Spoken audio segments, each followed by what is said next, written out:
What is up, guys? Sports Snippets. Dennis Sullivan. How the heck you doing? It's the 20th of March.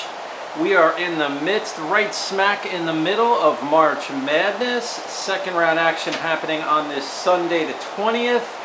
Want to discuss the tournament with you as of this moment, as I make this video. Actually, Houston is going up against Illinois, University of Illinois, as I make this video. So it's early Sunday. If you do like the content, this particular video, you know what to do, guys. Go ahead, hit that thumbs up. Feel free to subscribe to my channel, Sports Snippets with Dennis Sullivan. So you do see me right off the bat. You see me with the Miami Hurricanes cap. I know.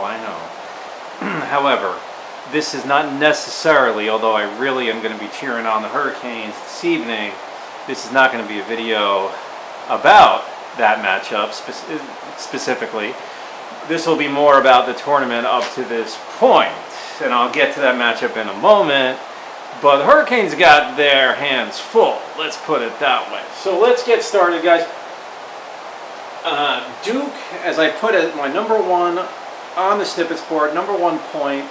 The tournament really is about Duke. I mean, this is the main focus, the main team, shall we say, that is and should be getting the attention. As we all know, it's Coach K's last season. This is his last run as a head coach at a possible Final Four. I did pick Duke for the Final Four, by the way, and I will be touching a little bit on my bracket. Not to bore you with my picks, but to more explain the story so far of this 2022 National Basketball Tournament for men's college basketball. Duke is the story. They're looking good. I like them against Michigan State. Although Tom Izzo is one of the best tournament coaches for Michigan State over the last, we're talking 25 years. These arguably are the two best college basketball coaches when it comes to the tournament, going up against each other in Michigan State Duke. But Duke is looking good. I like them for the Final Four. Yes, that means they would have to upset, in all likelihood, Gonzaga. But Gonzaga's got to figure out a way to get through Arkansas first. And I'll say this about Gonzaga, not to be too critical, they're a tremendous team. If you can't hit your free throws and you can't get much out of your bench, it's going to catch up to you eventually. That's all I got to say about that. Next up, UK standing for Kentucky. Kentucky. Guys, I'm going to say this. I mean, yeah, the tournament's all about upsets.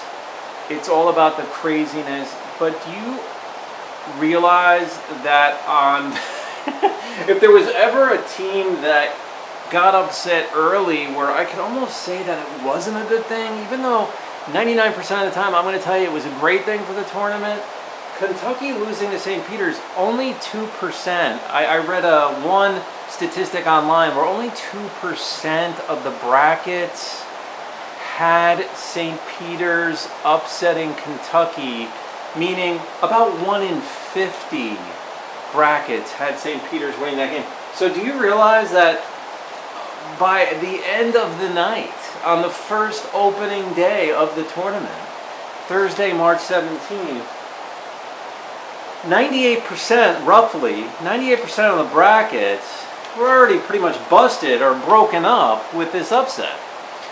On the other hand, St. Peter's now not only defeats Kentucky, they are going to the Sweet 16 after their victory over a very tough, very underrated Murray State team. And they will now go to the Sweet 16 to take on the winner of the Purdue-Texas game. Guys. This is big stuff. And I'll tell you what, St. Peter's.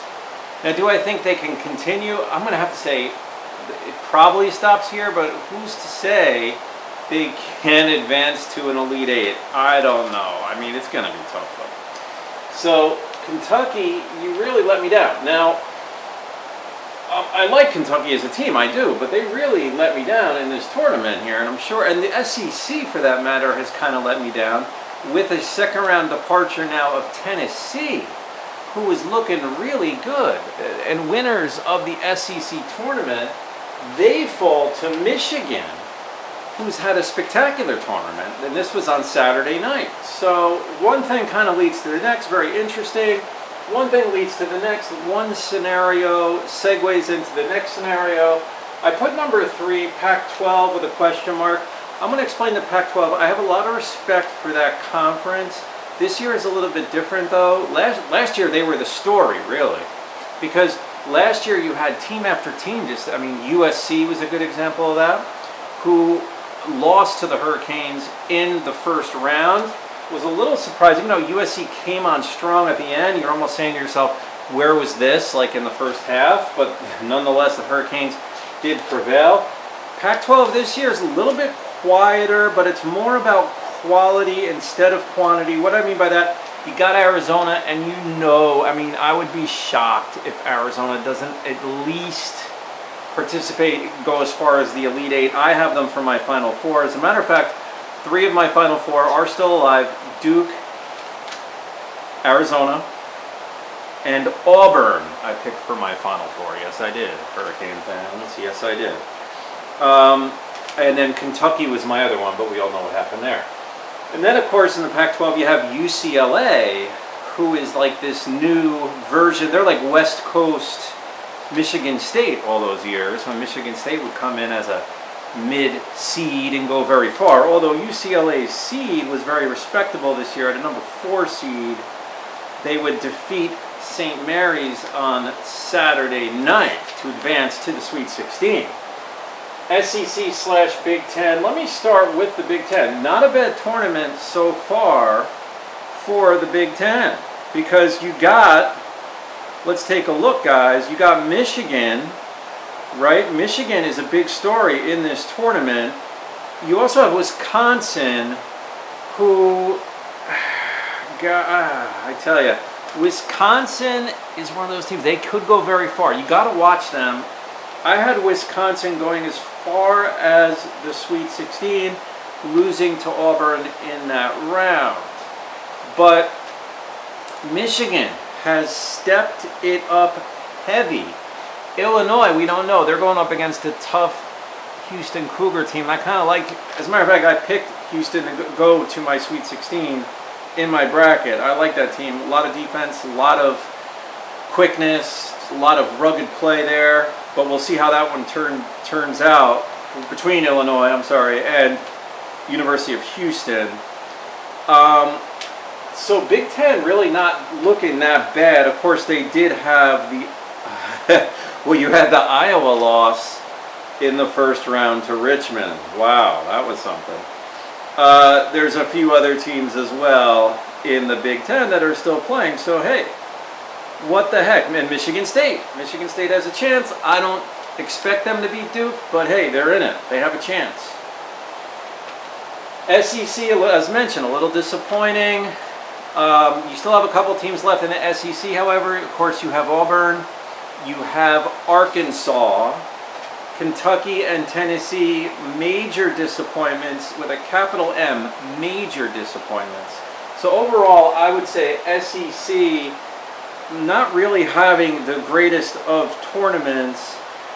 The one thing I did call, guys, even though my bracket's looking I did predict a North Carolina Baylor second round matchup, and I predicted North Carolina to beat Baylor. I thought Baylor was going in to this tournament.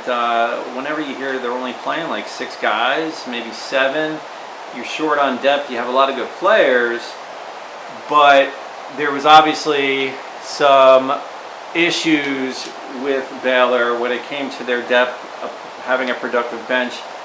At one point in the Gonzaga game, just to change gears, talk about another team that a lot of people have picked for the Final Four. At one point in that game, in their defeat of Memphis Saturday night, they were being outscored 29-2 by bench play, by Memphis's bench. That's not going to get it done. I mean, Gonzaga's still alive, a very good team, but North Carolina defeating Baylor, very impressive. They will go up against UCLA in the Sweet 16, and I had that matchup, and I have UCLA winning.